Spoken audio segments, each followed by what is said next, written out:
మా మావయ్య రాగానే ఏ హోటల్లో రూమ్ ఖాళీగా ఉందో వెతుకుదాం పదండి అని ఆ యాత్ర స్టార్ట్ చేసాం. మాకంటే ఒక 2 గంటల ముందే మావయ్య కొండ మీదకి వెళ్ళిపోయారు కాబట్టి మొత్తానికి హోటళ్ళన్నీ తిరిగి ఒక రూమ్ అయితే దొరికించుకున్నారు. మేము రూమ్కి వెళ్ళి చూసేసరికి మా జాను పాలు తాగి ఆదమర్చి పడుకొని ఉంది. మెట్లదారిలో నడిచి కొండెక్కినందుకు అరికాళ్ళన్నీ జివ్వుమంటున్నాయి.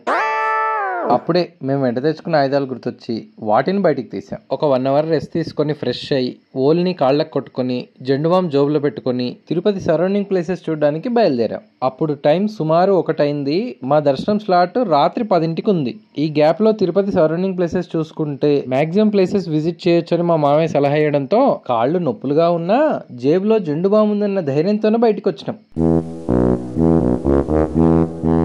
ఫస్ట్ మేము విజిట్ చేసిన ప్లేస్ జపాలి హనుమాన్ మందిరం. అడవి మధ్యలోంచి కాలినడక నడుస్తూ ఈ టెంపుల్కి చేరుకోవాల్సి ఉంటుంది. తను ఆల్రెడీ ఈ ప్రదేశాన్ని చూశానని పడుకున్న మా జాహ్నవితో పాటు కలిసి తను కూడా రెస్ట్ తీసుకుంటానని మా మామయ్య అనడంతో మేమిద్దరమే బయలుదేరాం. ఎంట్రన్స్లో కూర్చొని రెస్ట్ తీసుకుంటున్న వాళ్ళని అన్న టెంపుల్కి వెళ్ళాలంటే ఎంత దూరం నడవాలి అని అడిగితే 2 కిలోమీటర్ల అప్పు 2 కిలోమీటర్లు డౌను మొత్తం 4 కిలోమీటర్లే. మా మామయ్య ఎందుకు కారులోనే రెస్ట్ తీసుకుంటానన్నారో మాకు అప్పుడు అర్థమైంది. సరే ఎలాగో వెళ్ళాలని కమిట్ అయ్యాం. కొత్త ప్రదేశం చాలా బాగుంటుందని అందరూ అంటున్నారు, ఖచ్చితంగా వెళ్దాంలే అని అలాగే నడవడం స్టార్ట్ చేసాం.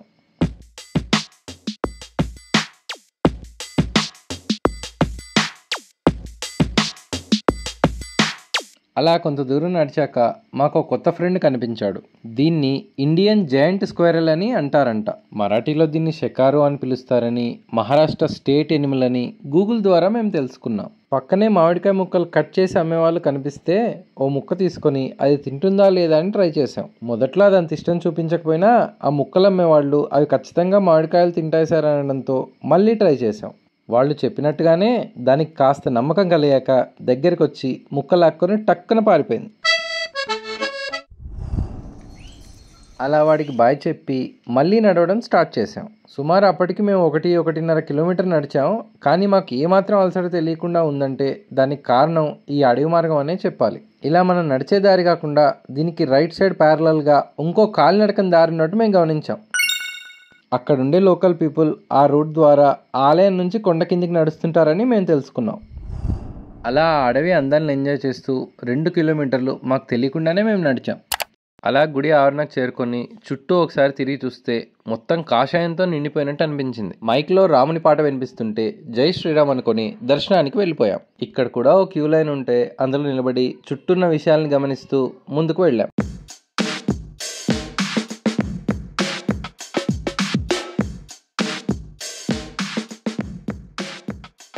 జపాలీలో మేము బాగా ఎంజాయ్ చేసిన ఇంకో ప్లేస్ ఏంటంటే అక్కడున్న కొలంలో ఇలా కాళ్ళు పెట్టి కాసేపు కూర్చుంటే చాలు అక్కడున్న చిన్న చిన్న చేపలు వచ్చి ఫిష్ పెడిక్యూర్ చేయడం స్టార్ట్ చేశాయి. ఇలా ఫిష్ పెడిక్యూర్ ఎంజాయ్ చేస్తున్నాగానే అక్కడ ఉన్న వాళ్ళందరూ లేచి లబోదిబోమని పారిపోయేది ఒకటి కనిపించింది.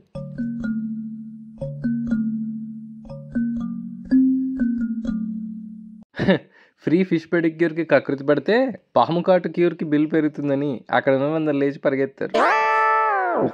పామిచ్చిన జలక్ నుంచి తేరుకొని పక్కనే చెట్టు మీద కూర్చున్న వానరానికి నమస్కారం పెట్టుకొని అక్కడ నుంచి బయలుదేరాం.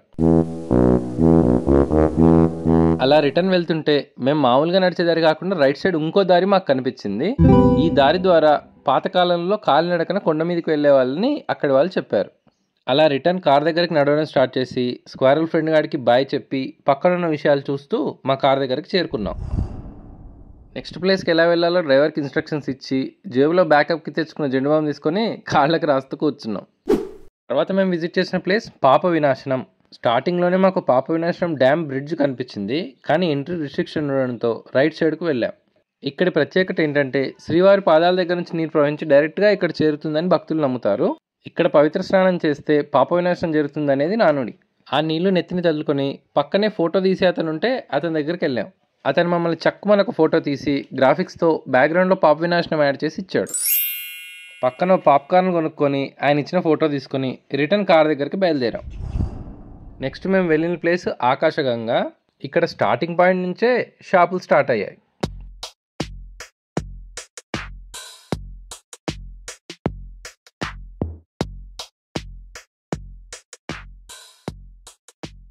అక్కడ చిన్నపాటి షాపింగ్ చేసుకొని నెక్స్ట్ ప్లేస్కి బయలుదేరాం. నెక్స్ట్ మేము విజిట్ చేసిన ప్లేసు శ్రీవారి పాదాలు. శ్రీవారి పాదాలు ఉన్న ప్లేస్ను one of the highest peak in Seshachalam అడవులు అంటారు. శ్రీవారి పాదాలు లొకేట్ అయిన ఈ ప్లేస్ సముద్ర మట్టానికి 1800 ఫీట్ల హైట్లో ఉంటుందంట. శ్రీవారి పాదాలు దర్శనం చేసుకుని పక్కనే ఉన్న శిలా తోరణానికి బయలుదేరాం. అప్పటికి టైం ఆల్మోస్ట్ 6 అవడంతో ఈ రోజుకు తిరుగుడు ఇంకా చాలని శిలా తోరణం ముందు 4 ఫోటోలు దిగి ఆ చల్లగాలికి అలాగే కూలబడ్డాం. ఒక హాఫ్ అన్ అవర్ కూర్చొని రూమ్కి వెళ్ళి ఫ్రెష్ అయ్యి దర్శనానికి వెళ్ళిపోయాం. అలా రాత్రి 10ంటికి శ్రీవారి దర్శనానికి క్యూ లైన్లోకి వెళ్ళాం. కేవలం 2 గంటల్లో మాకు దర్శనం అయింది. అలా దర్శనం ముగించుకొని రూమ్కి వచ్చి కాసేపు రెస్ట్ తీసుకొని పొద్దున్నే 6ంటికి కొండ దిగుడు స్టార్ట్ చేసినాం. కొండ మీద నుంచి సన్ రైజ్ అవుతుంటే ఎక్సలెంట్గా అనిపించి కార్ ఆపి ఒక్క 10 నిమిషాలు ఆ వ్యూని ఎంజాయ్ చేసాం.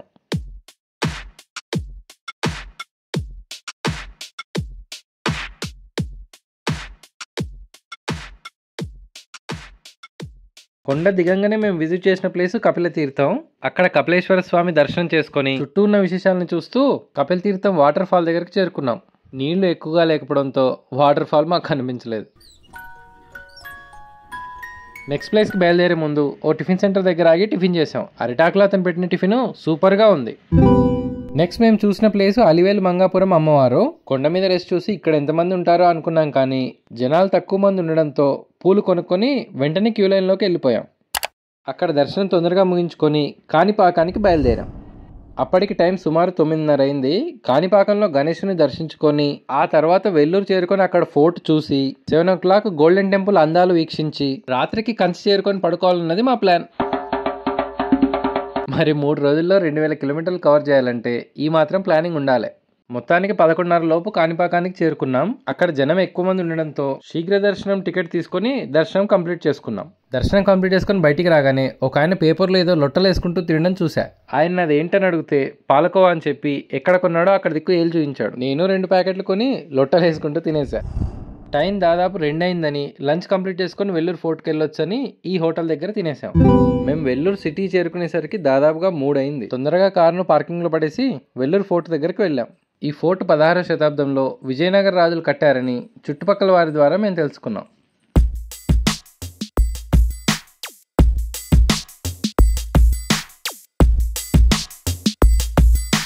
చుట్టూన్న విషయాల్ని గమనిస్తూ కోట పైభాగానికి నడుస్తూ వెళ్ళాం. అలా ఇంకొంచెం ముందుకు నడిచాక కోట హైయెస్ట్ పాయింట్కి రీచ్ అయ్యే దారి మాకు కనిపించింది. అలా కోట హైయెస్ట్ పాయింట్కి చేరుకొని చుట్టూ చూస్తే ఎక్సలెంట్గా అనిపించింది. ఈ కోటను ఫస్ట్లో విజయనగర రాజులు వాళ్ళ బేస్ క్యాంప్ లాగా వాడేవాళ్ళంట. ఆంగ్లేయుల పాలనలో బ్రిటిష్ వాళ్ళు కూడా వాళ్ళ సైన్యం కోసం ఈ కోటను యూజ్ చేసుకున్నారంట. ఇప్పుడు మేము మా యూట్యూబ్ వీడియో కోసం ఈ కోటను వాడుకుంటున్నాం అనమాట. కానీ ఏ మాటకు ఆ మాటే చెప్పుకోవాలండి. 600 సంవత్సరాల తర్వాత కూడా చుట్టూ నీళ్లతో ఆ కోట సైనికులకు పర్ఫెక్ట్ బేస్ క్యాంప్ లాగా అనిపించింది. ఇది ఆ రోజుల్లోని ఆర్కిటెక్చర్ యొక్క గొప్పదనానికి ఒక వండర్ఫుల్ ఎగ్జాంపుల్ అనే చెప్పాలి. ఈ కోటలోనే జలకంఠేశ్వర స్వామి టెంపుల్ అని ఒక ఫేమస్ టెంపుల్ ఉంది. ఆ టెంపుల్ శిల్పకళ అద్భుతంగా ఉంటుందని చుట్టుపక్కల వాళ్ళు చెప్పడంతో మేము చూడ్డానికి వెళ్ళాం. ఆ గుడి ముందు ఒక అతను హాఫ్ ఓపెన్ చేసిన కొబ్బరి మొలకల్ని పెట్టుకొని ఉండడం చూసాం. మేము ట్రై చేద్దామని ఒక పీస్ అడిగితే ఆయన ప్రాసెస్ స్టార్ట్ చేశాడు.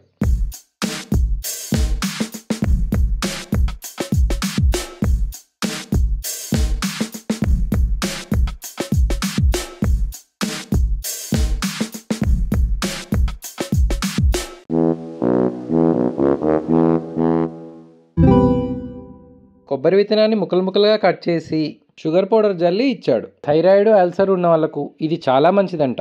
అదృష్టవశాత్తు మాకు అవి లేవు, కానీ నోటికి రుచిగా ఉంది కదా అని మేము టకటకా తినేసాం. మూతి కంటిన చక్కెర పొడిని చప్పరించుకుంటూ గుడిలోకి బయలుదేరాం. లోకల్ స్కూల్ వాళ్ళు ఎవరో పిల్లల్ని టూర్ లాగా అక్కడికి తీసుకొచ్చినట్టున్నారు. వాళ్లకు హాయ్ చెప్పి గుడి ముందున్న పెద్ద డోర్ని చూస్తూ గుడిలోకి వెళ్ళాం. చుట్టుపక్కల వాళ్ళు చెప్పినట్టుగానే ఆ గుడిలోని శిల్పకళ అద్భుతంగా ఉంది.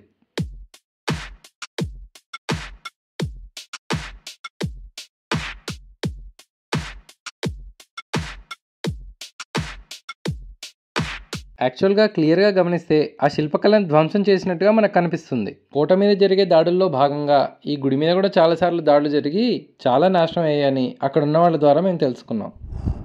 అలా గుడి వెనుక భాగంలో ఉన్న బావి దగ్గర కొంతమంది జనం పోగై ఉండడం మేము గమనించాం.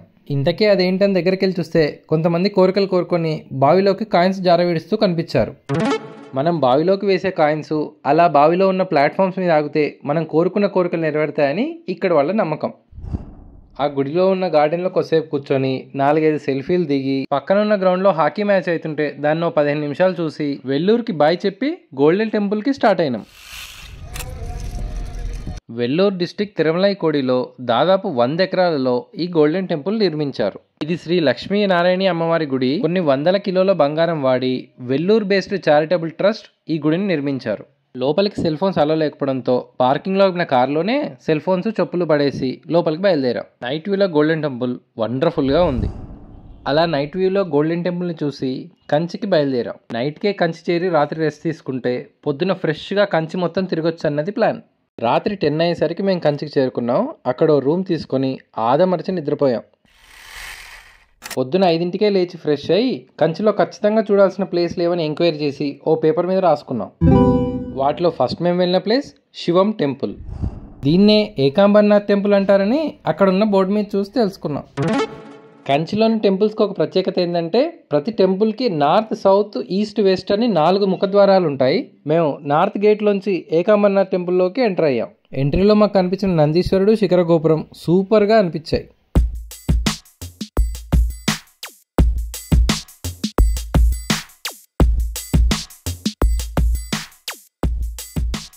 ఈ గుడిలో కొన్ని వందల శివలింగాలు ఉన్నట్టు మాకు కనిపించింది. అలా శివలింగాలను చూస్తూ కొంచెం ముందుకు వెళ్ళాక ఒక పురాతనమైన మామిడి చెట్టు మాకు కనిపించింది. ఇది దాదాపు 3500 సంవత్సరాల క్రితం మామిడి చెట్టు అంట. దీనికి 4 రకాల మామిడికాయలు కాస్తాయంట. ఈ 4 రకాల మామిడికాయలను 4 వేదాలకు ప్రతీకగా చూస్తారట. అలా ఇంకొంచెం ముందుకు వెళ్ళాక మాకు వీళ్ళు ఎదురొచ్చారు.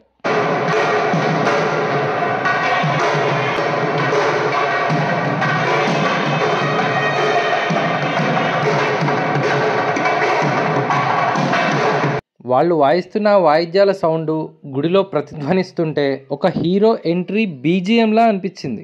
ఎటువైపు చూసినా రకరకాల విషయాలతో, అద్భుతమైన శిల్పకళతో ఈ ఏకాంబర్నాథ్ టెంపుల్ విజిట్ చేసిన ప్రతి ఒక్కరికి మంచి మెమరీగా మిగిలిపోతుంది. ఏకాంబర్నాథ్ టెంపుల్ తర్వాత పక్కనే ఉన్న శంకరాచార్యుల వారి మఠానికి మేము వెళ్ళాం. ప్రశాంత వాతావరణంలో నిశ్శబ్దంగా ఉన్న ఆ మఠం ఒక తెలియని వైరాగ్య స్థితిని కలిగించింది. అక్కడి నుంచి బయటకు వచ్చాక ఒక ఆటో తీసుకొని మిగిలిన ప్రదేశాలకు వెళితే ఎంక్వైరీ లేకుండా ఫాస్ట్గా గుళ్ళు కవర్ చేయొచ్చు అని మేము అనుకున్నాం. నెక్స్ట్ మేము విజిట్ చేసిన ప్లేస్ కంచి కామాక్షి అమ్మవారి టెంపుల్. గత టెంపుల్తో పోలిస్తే మాకు క్రౌడ్ పెరిగినట్టుగా అనిపించి తొందరగా దర్శనం చేసుకొని నెక్స్ట్ ప్లేస్కి బయలుదేరాం. ఎందుకంటే మేము నెక్స్ట్ వెళ్ళబోయేది ఎక్కువ మంది కంచికి వచ్చిన వాళ్ళు విజిట్ చేసే వరదరాజన్ టెంపుల్ కాబట్టి. వరదరాజన్ టెంపుల్ కంచికి వచ్చిన ప్రతి ఒక్కరూ దాదాపుగా విజిట్ చేసే ప్లేస్ అండి. ఎందుకంటే ఇక్కడ వరదరాజ స్వామితో పాటు బంగారు బల్లి ఉంటుంది కాబట్టి. ఈ గుడి కూడా మిగిలిన వాటితో పోలిస్తే చాలా పెద్దది.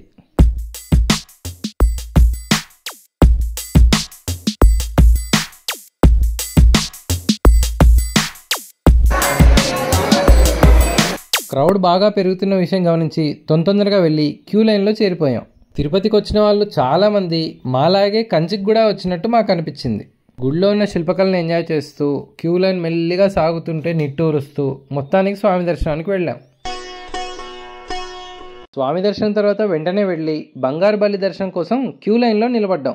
ఫ్రాంక్గా చెప్పాలంటే అక్కడికన్నా ఇక్కడే భక్తులు ఎక్కువ మంది ఉన్నారు. పోనీ ఏదైనా శీఘ్ర దర్శనం టికెట్ తీసుకొని వెళదామంటే శీఘ్ర దర్శనం టికెట్ తీసుకునే క్యూ లైనే ఇదండి అని పక్క ఆయన బాంబు పేల్చాడు. ఇంకా మనం చేయగలిగేది ఏం లేదని పక్కనున్న బొమ్మను చూస్తూ క్యూ లైన్లో మెల్లిగా నడిచాం. మొత్తానికి ఏదోలా బంగారు బల్లి దర్శనం చేసుకొని బయటికి వచ్చి వేరే ప్రదేశానికి స్టార్ట్ అయ్యాం. నెక్స్ట్ మేము వెళ్ళింది వైకుంఠ పెరుమాళ్ టెంపుల్. ఈ టెంపుల్లో స్పెషల్గా మేము గమనించిన ప్రత్యేకత ఏంటంటే వరుసగా చెక్కిన శిల్పాలు ఏదో స్టోరీ చెప్తున్నట్టుగా మనకు కనిపిస్తాయి.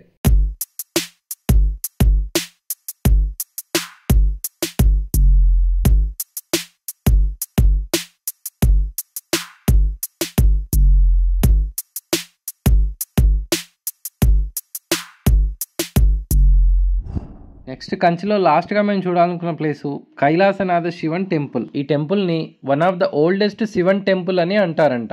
ఇది పల్లవుల కాలం నాటి దేవాలయం అని, 7th సెంచరీలో దీన్ని నిర్మించారని గూగుల్ ద్వారా మేము తెలుసుకున్నాం.